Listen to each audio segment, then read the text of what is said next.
newer rap fans might only know Snoop Dogg as an OG who hangs out with Martha Stewart and smokes weed. But there's a reason almost every rapper in the game is afraid of him.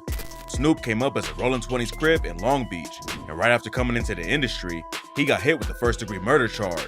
This is the wild story about why rappers are scared of Snoop Dogg. Snoop was born and raised in Long Beach, California. His dad abandoned the family when he was only 3 months old, so Snoop was mostly raised by his mom. Even as a kid, he knew how to hustle. He would hit the streets and sell candy, deliver newspapers, and bag groceries to help his mom out. At first, he wasn't even in the streets. Snoop was a good kid who sang in the church choir and played football. But when he became a teenager, Snoop started adapting to his environment. A Long Beach police gang task force agent told the LA Times, on a danger scale of 1 to 10, Long Beach rates about a 9.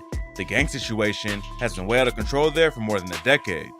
Snoop started rocking with the Rolling 20s Crips and selling drugs. And around a month after he graduated high school, he got booked for cocaine possession.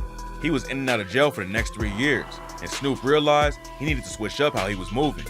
Back in 1993, he told the LA Times, "I want to stress something to the little kids out there. There ain't nothing cool about selling dope. I did it because I thought it was cool, but I was wrong, and I went to jail for it." Snoop had been rapping since he was a kid. He used to spit rhymes at school and draw a crowd, and that's how he knew he would make it in the industry. While he was locked up, Snoop says the OGs in jail told him, "Man, you're too talented to be in here. You need to be outside, not wasting your life away with crime." When Snoop was released from jail, he decided to go 100% into music. At first, he was writing and recording solo tracks, but then he linked up with Nate Dogg and Warren G and created a crew called 213. 213 started selling their tapes out of the trunk of a car, and eventually, Dr. Dre heard it and called Snoop up. Dre had just left NWA and was trying to get his solo career popping, so he brought Snoop in to help him out on his debut album, The Chronic. Snoop was featured all over the record and even wrote a lot of Dre's bars for him. The Chronic became one of the best-selling rap albums of the 90s, and Snoop became one of the hottest artists in the game overnight. He went from selling coke and getting locked up to being featured on a triple platinum album in just a couple of years. But Snoop still had one foot in the streets. While he was recording his debut album Doggy Style, Snoop got hit with a first-degree murder charge that almost sent him away for life. In August 1993, Snoop and a bunch of other people were chilling at his apartment when a dude named Philip Walter Merriam allegedly started causing issues. According to witnesses, Walter Merriam threatened Snoop with a gun and said he was in his hood. Snoop's lawyer also claimed that Walter Merriam had put a gun to Snoop's head at a gas station while Snoop was shooting a music video. Walter Merriam and his homies drove off to go get food. Then Snoop and his crew hopped in his Jeep and followed them. They rolled up on Walter Merriam at a local park, and the crew started going back and forth.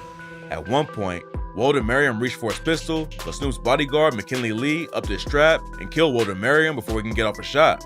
After Walter Merriam was killed, Snoop sped away from the scene.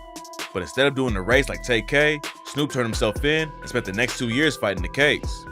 Gangster rap was all over the news back then for allegedly causing more violence in the streets, and the media tried to paint Snoop as some bloodthirsty gangbanger who was ready to kill anyone. While he was waiting for his trial to start, Snoop told the LA Times, "The media is quick to point their finger when trouble strikes, but nobody ever asks a successful rapper like me how he feels about what's going on in the hood. I guess they think I'm macho and I don't care or something, but man, I'm someone who's trying to turn his life around," and it gets emotional. Snoop is never going back down, but that doesn't mean he loves violence. He said, "A dozen people know I've been smoked for no reason at all. I wish the violence would stop. I mean, right now, I got some little homeboys coming up who are happy to see me doing right, but it's so dangerous out there, they might not even live to see my album come out." Snoop and McKinley Lee both ended up getting acquitted, and the whole situation made him want to change up his life. In 2018, he went on the podcast, Now What, and said, "When I beat my case, I changed because I don't want to live this gangster life no more. I don't want that no more because I see the results of it, but leaving the gangster image behind wasn't that simple." At the time, Snoop was signed with Suge Knight at Death Row Records. Suge is one of the most infamous dudes in the rap game, and Snoop even called him the Boogeyman. According to rumors, Knight's first major deal in the industry came after he dangled Vanilla Ice off of a hotel balcony until he agreed to sign over the royalties for the track Ice Ice Baby. While Snoop was trying to spread more positivity and leave the violence in the past, Suge brought Tupac over to Death Row. Pac had a lot of beef in the industry and wasn't afraid of any smoke, but Snoop said, "I wasn't on that. I had a son, beat my murder case, he had little kids, out on bail, picking fights with niggas. I'm trying to shake hands with motherfuckers. I come from gang banging. I know when you pick a fight with a it may not be over with till somebody get killed. Snoop and Pac were tight from the jump. Snoop said, fell in love with that. Me and him started hanging out, building a brotherhood with him. But Pac and Suge were beefing with Biggie and Puff Daddy during the infamous East Coast vs West Coast war, and when Snoop chose not to pick a side, it almost got him killed. After Snoop went on the radio and showed love to Puff and Biggie, Suge and Pac iced him out when he got back to the hotel room. And when the Death Row guys drove to the airport the next day to fly back to LA, Snoop says Suge wouldn't let any of his security ride with them. When they all got in the private plane, Snoop says he walked to the back and was ready for them to jump him. He grabbed a knife, a fork, and a blanket to hide him, then sat back and watched everyone for the whole flight. The plane touched down, and Snoop tried to say something to Pac, but Pac iced him out again. Then a few days later, Tupac was shot and killed in Las Vegas. Back in May, Snoop went on Logan Paul's podcast and said, "We feeling like it's gonna be alright until we get to the hospital and see that it ain't alright. He got tubes in him. When I walked in, I could just feel like he wasn't even there and I fainted." Snoop says Pac's mom checked him and said, "My baby ain't never seen you weak. I don't want you to be weak in front of him. You go in the bathroom and fix yourself up, and you go back in there and talk to him and you tell him how you feel." After Pac died, the situation with Suge got even worse. But while most dudes in the game were terrified of Suge, Snoop wasn't afraid to speak up. He accused Suge of being involved with Pac's death, and after his second album dropped, he refused to release any new music with Death Row. Then, in 2002, Snoop aired Suge out on the track Pimp Slapped, where he rapped, "This nigga's a bitch like his wife. Suge Knight's a bitch, and that's on my life. And I'ma let the whole world see, cause you f***ed up the industry, and that's on me." After all the drama with Suge and Death Row, Snoop really did turn everything around and start giving back. He's raised millions for charities, and in 2005, he started the Snoop Youth Football League for at-risk youth in California. In 2018, there were reportedly over 1,500 kids playing in the league, and Snoop even started a special needs division for kids with physical, mental, and developmental disabilities. But even though he's using his platform for good, Snoop still won't let anyone press him.